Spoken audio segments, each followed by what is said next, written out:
Après Didier Deschamps, c'est Ousmane Dembélé qui a pris la défense de Kylian Mbappé. On va voir tout ça dans cette vidéo. Salut à tous les gars, c'est Azial. Aujourd'hui, on se retrouve pour une nouvelle vidéo. On va parler de l'actualité de l'équipe de France pour cette Coupe du Monde. Et qu'est-ce que je suis content de vous retrouver tranquillement en cette matinée. Enfin, cette matinée, on est tard le soir, très tôt le matin, appelez ça comme vous voulez. En même temps, à côté, il y a le petit États-Unis-Paraguay qui est là, qui se joue. 3-1 actuellement.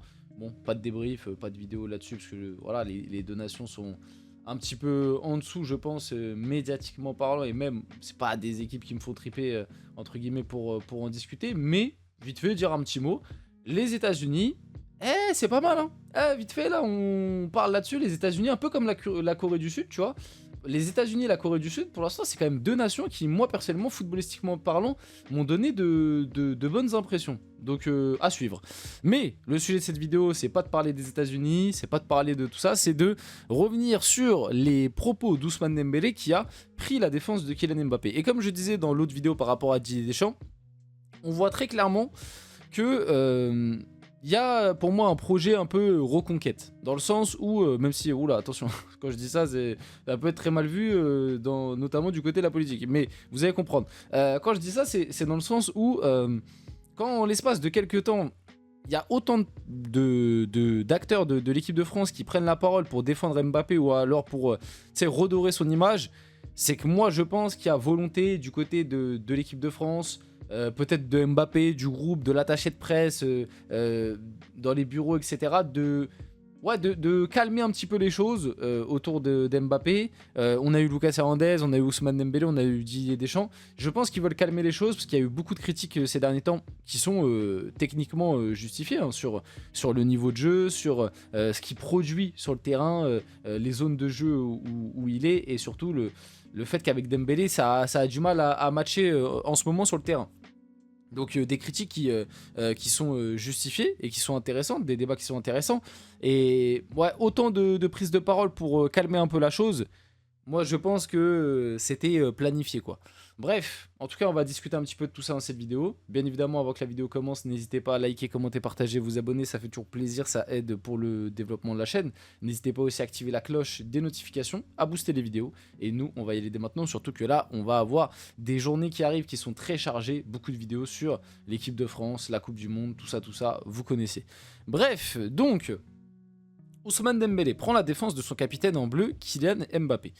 On a été très injuste avec lui. On en fait un petit peu trop avec les critiques envers Kylian parce que c'est un joueur incroyable. C'est quelqu'un de formidable en dehors du terrain, car je le connais depuis longtemps. Parfois on exagère dans les critiques simplement parce qu'il s'agit de Kylian Mbappé. Il ne faut pas être si dur avec lui, qu'il lasse ses chaussures, qu'il lasse pas, qu'il remonte ses chaussettes, qu'il ne les remonte pas, c'est trop, parce qu'il reste un être humain et c'est un joueur d'une qualité exceptionnelle. En tout cas ici en France, il s'entend très bien avec nous. C'est un leader, le capitaine de notre équipe, et c'est un joueur très important. Alors, j'ai pas mal de choses à dire. Déjà, la prise de parole, elle est très bien par rapport à l'esprit de groupe, tu vois, par rapport à l'équipe de France, par rapport à tous les débats qu'il y a entre les deux sur l'incompatibilité sur le terrain, etc. Même si cette déclat, pour moi, ne réglera pas le souci de l'incompatibilité sur le terrain, puisque ça me fait penser, en fait, je trouve que c'est un peu la même vibe que Vini Mbappé au Real, dans le sens où... Vini et Mbappé au Real, à chaque fois qu'ils prennent la parole, c'est ah mais Vini c'est trop mon frère, on s'entend trop bien, c'est le meilleur joueur du monde, c'est un joueur important, le Real Madrid a besoin de lui. Mais à chaque fois qu'on les voit jouer sur le terrain, t'as l'impression qu'ils peuvent pas se blairer, tu vois. Donc tu sens qu'il y a une part de communication, ce qui est logique. Bah là c'est un peu la même vibe, c'est-à-dire que moi j'entends tous les discours, Dembélé, Mbappé, c'est les meilleurs amis du monde, ils se kiffent depuis toujours, etc. D'accord. Mais factuellement sur le terrain, depuis un petit moment, bah moi je vois pas de relation. Je vois pas de... Alors, sur ces derniers temps, Dembélé, il y a aussi des matchs en équipe de France qu'il a raté et tout, mais je te parle même, tu vois, sur les 2-3 dernières années, même finalement l'année qu'ils ont eu les deux au PSG. Est-ce que les deux... bon, c'était différent, parce qu'à cette époque-là, t'avais encore Mbappé qui jouait à gauche, même s'il a fini en neuf déjà à cette époque, mais au début en tout cas il jouait à gauche, Dembélé jouait à droite, et après c'est vrai que Mbappé s'est réaxé en deuxième partie de saison notamment. Mais tu vois, même à cette époque là au PSG, quand les deux jouaient, ils n'avaient pas une alchimie particulière, tu vois, je trouve pas qu'ils étaient forcément compatibles. Et aujourd'hui avec le nouveau rôle de Dembélé, c'est encore pire, parce que du coup les deux sont axiales. Donc moi j'entends bien, tu t'entends très bien avec lui, vous êtes meilleurs potes et tout, donc on a bien compris, vous n'êtes pas en embrouille, il n'y a pas de problème dans le vestiaire, on l'a bien compris, mais parlez-nous du terrain en fait. Sur le terrain, est-ce que ça marche? Bah, montrez-le nous. Plutôt que de dire non mais on se kiffe, on est les meilleurs amis du monde, en plus les barbecues ils sont trop bien, ouais mais c'est super, mais moi quand, quand je parle de vous deux, je parle de vous deux footballistiquement, je parle de vous deux les joueurs de foot, je parle pas de vous deux quand vous jouez à votre jeu là sur la tablette dans l'avion. Ça entre guillemets, j'en ai un peu rien à faire, même si c'est important, on l'a vu aussi encore une fois, je reviens au Real Madrid, Mbappé et Bellingham qui pour moi en termes de style de jeu sur le terrain pourraient être compatibles, mais eux le problème c'est pas le style de jeu sur le terrain, c'est plus l'endroit du terrain où les deux peuvent pas se blairer. Donc bon, au moins les deux ils se kiffent, mais on le savait déjà un peu, on avait peut-être certains doutes sur quelques trucs, mais ok, Dembélé nous le reconfirme.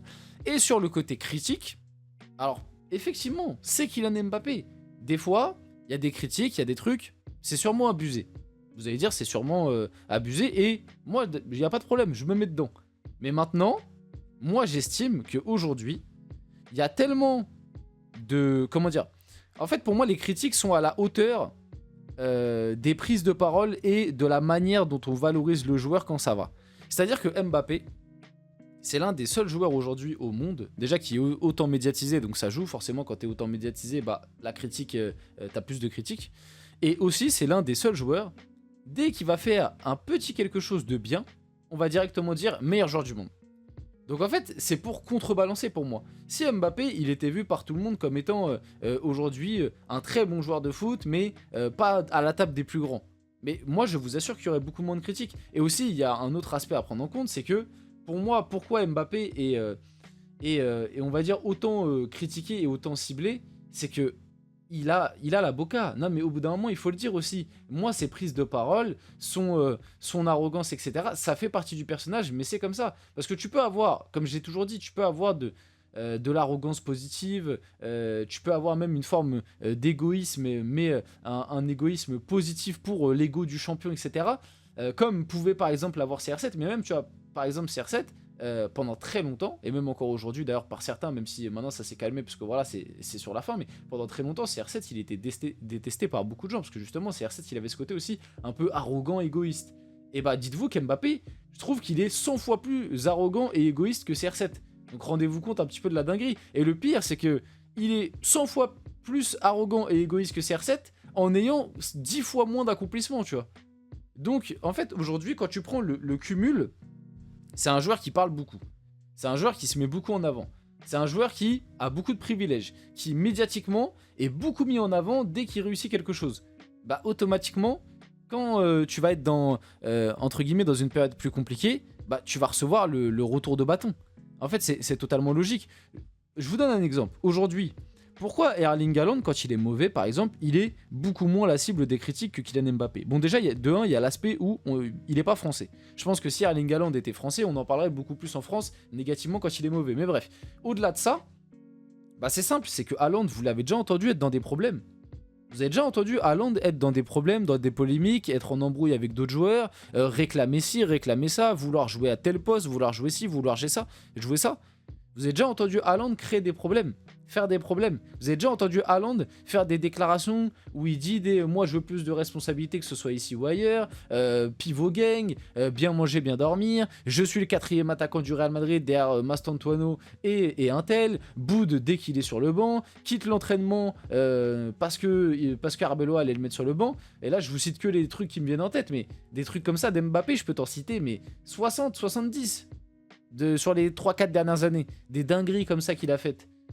Donc, remettez aussi les choses à leur place. La critique est à la hauteur des dingueries qu'il peut faire à des moments aussi. C'est une réalité. Et elle est à la hauteur de... Quand il est dans de bonnes périodes, il est placé tout en haut aussi, Mbappé. Moi, je me rappelle du début de saison, où il était globalement bon et qu'il marquait ses buts, même s'il y avait beaucoup de pénaltys, en début de saison... On disait meilleur joueur du monde. Je me rappelle, encore une fois, c'est pas pour l'attaquer, mais c'était les propos. Il y avait quand même Riles qui avait dit à Mbappé aujourd'hui, il est au-dessus du Real Madrid. Il avait dit non, attends, comment il avait formulé? Il avait dit Mbappé aujourd'hui, c'est le seul joueur qui a le niveau Real Madrid. Et genre, tu vois, des dingueries comme ça. Genre, en fait, il faut se rendre compte que quand il est bon, les dingueries que certains peuvent dire.